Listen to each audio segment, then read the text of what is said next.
Last week एक important news item था। कोल सेतु policy को लेके गवर्नमेंट ऑफ इंडिया ने एक इम्पॉर्टेंट प्रोविज़न यहाँ पर निकाला कि किस तरीके से कोल के एलोकेशंस के बारे में गवर्नमेंट ने चर्चा करी। कोल सेतु पॉलिसी बहुत इम्पॉर्टेंट डेवलपमेंट जो न्यूज़ में आया, लोग उसके फीचर्स को बैठ कर रट रहे हैं, पर प्रीलिम्स में क्वेश्चन उसके बैकवर्ड लिंकेजेस को लेकर आएगा। आपने जब ये कोल सेतु पॉलिसी पढ़ी तो हिस्ट्री में क्या आपके दिमाग में सबसे पहला क्वेश्चन ये उठा कि कौटिल्य के अर्थशास्त्र में जो माइंस थे उनको अकाराज कहा गया था, और अकाराज जो थे, माइंस जो थे, वो उस समय रॉयल प्रॉपर्टी मानी जाती थी, जिसके ऊपर पहली बात तो स्टेट कंट्रोल था। अगर ये आपके दिमाग में नहीं आया तो ये दिक्कत है।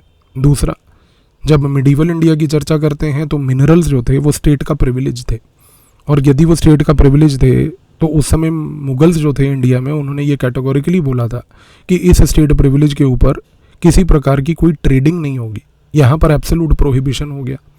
लेकिन अगर आपने ये दोनों चीज़ों को इस नज़रिए से नहीं देखा तो यहाँ पर आपने प्रॉबेबली प्रीलिम्स का एक बैकवर्ड लिंकेज इकोनॉमिक हिस्ट्री का मिस कर दिया। सिमिलरली जब हम ज्योग्राफी की बात करते हैं तो कोल सेतु पॉलिसी जैसे ही न्यूज़पेपर में आपने पढ़ी, क्या आपके दिमाग में उस समय इंडिया के जो ईस्ट और सेंट्रल इंडिया में कोल रिजर्व्स थे, क्या वो दिमाग में आए?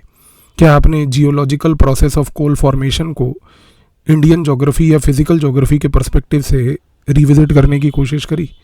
कोल सेडिमेंटेशन और कोल कार्बनाइजेशन का जो पूरा प्रॉब्लम है, क्या आपने वो पढ़ने की कोशिश करी?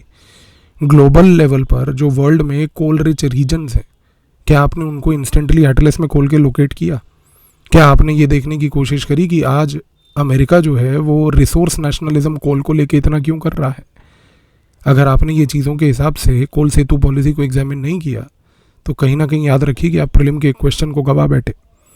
सिमिलरली क्या जब हम ज्योग्राफी की बात करते हैं तो आपने कोल को इस नज़रिए से देखने की कोशिश करी कि कोल ऑक्शन जो यहाँ पर हो रहा है इस सेतु पॉलिसी के तहत, वो रिड्यूस करेगा ग्रेजुअली इंडस्ट्री की अनसर्टेनिटी को, और अगर वो इंडस्ट्री की अनसर्टेनिटी को रिड्यूस करेगा इस ऑक्शन पॉलिसी के तहत जो गवर्नमेंट ने यहाँ पर अनाउंस की है, तो वो कैसे इकोनॉमिक कैपेसिटी प्लानिंग में मदद करेगा, कैसे वो डिस्करेज करेगा स्पेकुलेटिव होर्डिंग को।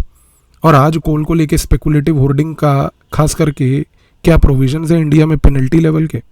क्या आपको पता है कि कोल सेतु पॉलिसी इकोनॉमिक लेवल पर हमारे रिसोर्स एलोकेशन को प्रोडक्टिव इकोनॉमिक डिमांड के लिए यहाँ पर अलाइन करेगी? तो क्या आपने demand and supply basic fundamental economics में रिवाइज किया? क्या आपने यहाँ पर रिसोर्स एलोकेशन ऑफ कोल, जब हम बात करते हैं प्रोडक्टिव इकोनॉमिक डिमांड के लिए, तो क्या ग्रोथ एंड डेवलपमेंट के चैप्टर को इकोनॉमिक्स में पढ़ने की कोशिश करी? यही दिक्कत है। और साइंस एंड टेक्नोलॉजी में क्या आपने क्लीन कोल टेक्नोलॉजी उस समय निकाल कर उसकी साइंस को देखा? क्या आपने कोल ऐश के साथ साथ कोल ऐश के जो यूसेजेस हैं, क्या आपने वो एनालाइज करे?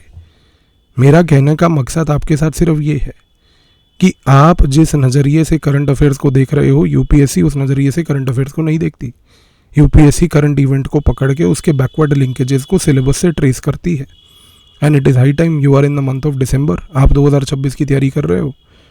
अगर आप करंट अफेयर्स जहाँ से भी और जैसे भी पढ़ रहे हो, अगर आपको ये थिंकिंग डेवलप नहीं हो पा रही है तो ये प्रॉब्लम है, क्योंकि प्रीलिम्स में क्वेश्चन ऐसे ही आएंगे। पर यहाँ पर मैं बोलूँगा, जो बच्चे मुझसे करंट अफेयर पढ़ रहे हैं उनको घबराने की ज़रूरत नहीं है। ये सारे बैकवर्ड लिंकेजेस आपको क्लास में मिलेंगे, क्योंकि प्रीलिम में आपका इनमें से कोई भी क्वेश्चन आ जाए, अश्योर्ड है, रुकेगा नहीं, क्योंकि क्लास में वो चीज़ आपको बताई गई होगी, समझाई गई होगी, सुनाई गई होगी।